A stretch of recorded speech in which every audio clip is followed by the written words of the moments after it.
అపకారికి ఉపకారం కథ. ఒక్కప్పుడు ఒక చిన్న గ్రామంలో రాఘవ అనే రైతు జీవించేవాడు. అతను మంచితనానికి, సహనానికి ప్రసిద్ధుడు. ఎవరికైనా సహాయం చేయడం, అవసరమైన వారికి దారి చూపడం ఇతని నిత్యకృత్యం. అతని పొరుగున ధనరాజ్ అనే ధనవంతుడు ఉండేవాడు. ధనరాజ్కు ధనం ఎక్కువ కాని మనసు తక్కువ. అతనికి లోలోపల అసూయ ఎక్కువ. రాఘవ మంచి పేరు సంపాదించుకుంటున్నాడని చూడలేక అతనిపై పలు ముప్పులు, మోసాలు చేసిన సందర్భాలున్నాయి. ఒకసారి ధనరాజ్ ఓ కుట్ర పన్నాడు. గ్రామ పెద్దల దగ్గర రాఘవ మీద అన్యాయంగా మట్టి వేయించాడు. రాఘవ నా పొలంలోంచి నీరు దొంగిలిస్తున్నాడు అని. రాఘవ నిర్దోషి అయినా ఆధారాలేమీ లేక గ్రామ పెద్దలు అతనికి హెచ్చరిక ఇచ్చారు. ఆ విషయానికి రాఘవ మనసులో బాధ కలిగించింది. కాని ధనరాజ్ను ద్వేషించలేదు. రోజులు గడిచిపోయాయి. ఒకరోజు పెద్ద వర్షం కురిసి గ్రామంలో వరదలు వచ్చాయి. ధనరాజ్ ఇంటి పక్కన ఉన్న పొలాన్ని వరద ముంచేసింది. అతని కుటుంబం ఇంట్లోనే చిక్కుకుపోయింది. ఎవరూ వెళ్లేందుకు సిద్ధపడలేదు. ప్రమాదం పెద్దదిగా కనిపించింది. అయితే రాఘవ ఆ వార్త విన్న వెంటనే తన పడవ తీసుకొని ధనరాజ్ ఇంటికి వెళ్లాడు. పెద్ద కష్టపడి అతని కుటుంబాన్ని రక్షించాడు. వాళ్లను సురక్షితంగా గ్రామశాలకు చేర్చాడు. అందరూ ఆశ్చర్యపోయారు.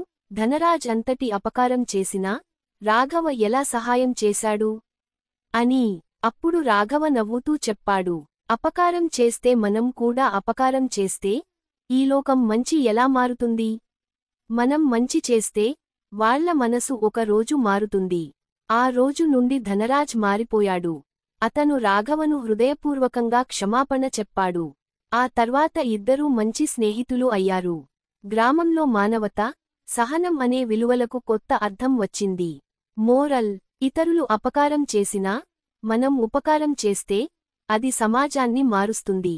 మంచితనం ఎప్పటికీ గెలుస్తుంది. ఇలా రాఘవ తన నైతికతతో ఒక అపకారికి ఉపకారం చేసి జీవితం ఎలా ఉండాలో చూపించాడు. ఉపకారం పరోపకారం. ఒక నీతి కథ. ఒక గ్రామంలో రామయ్య అనే ఒక రైతు ఉండేవాడు. అతను మంచి హృదయుడు, అందరికీ సహాయం చేయడానికి సిద్ధంగా ఉండే మనిషి. తనకి ఎంత సంపద లేకపోయినా ఏదైనా పేదవాడికి అండగా నిలవాలనే తపన ఉండేది. ఒకసారి వేసవి కాలం తీవ్రంగా ఉండటంతో గ్రామంలో నీటి కొరత ఏర్పడింది. ప్రజలు తాగునీటి కోసం మైళ్ల కొద్దీ నడవాల్సి వచ్చేది. రామయ్య తన పొలంలోని బావిని అందరికీ తెరిచి ఉంచాడు. ఇది నా కాదు, మన అందరి బావి అని చెప్పి నీటిని గ్రామస్తులందరికీ ఉచితంగా ఇచ్చేవాడు.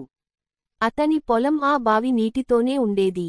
కాని అప్పట్లో వర్షాలు పడకపోవడంతో తన పంటకు కూడా నీరు తక్కువగా ఉండేది. కొన్ని రోజుల తర్వాత రామయ్య పొలానికి నీరు ఇవ్వలేకపోయాడు. పంట ఎండిపోయింది. అప్పటివరకు తనను మెచ్చినవాళ్లు కూడా దూరంగా వెళ్లిపోవడం మొదలుపెట్టారు. ఒకరోజు పక్క గ్రామానికి చెందిన వెంకటేశం అనే బడివాడు ఆ మార్గం గుండా వెళ్తున్నాడు. అతను రామయ్యను గుర్తుపట్టాడు. కొన్ని సంవత్సరాల క్రితం వెంకటేశం పేదవాడిగా ఉన్నప్పుడు రామయ్య అతనికి ఆహారం ఇచ్చి రాత్రికి ఆశ్రయం కూడా ఇచ్చాడు.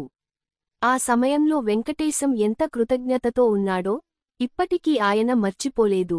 వెంటనే వెంకటేశం రామయ్య వద్దకు వెళ్లి, నీవు ఒక మంచి మనిషివి రామయ్య.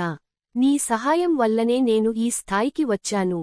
నీవు ఇప్పుడు కష్టాల్లో ఉన్నావంటే నేను తప్పక సహాయపడతాను అని చెప్పి అతనికి తాగునీటి బావి తవ్వించి ఇచ్చాడు. అదే కాకుండా గ్రామంలో ఉన్నవాళ్లందరినీ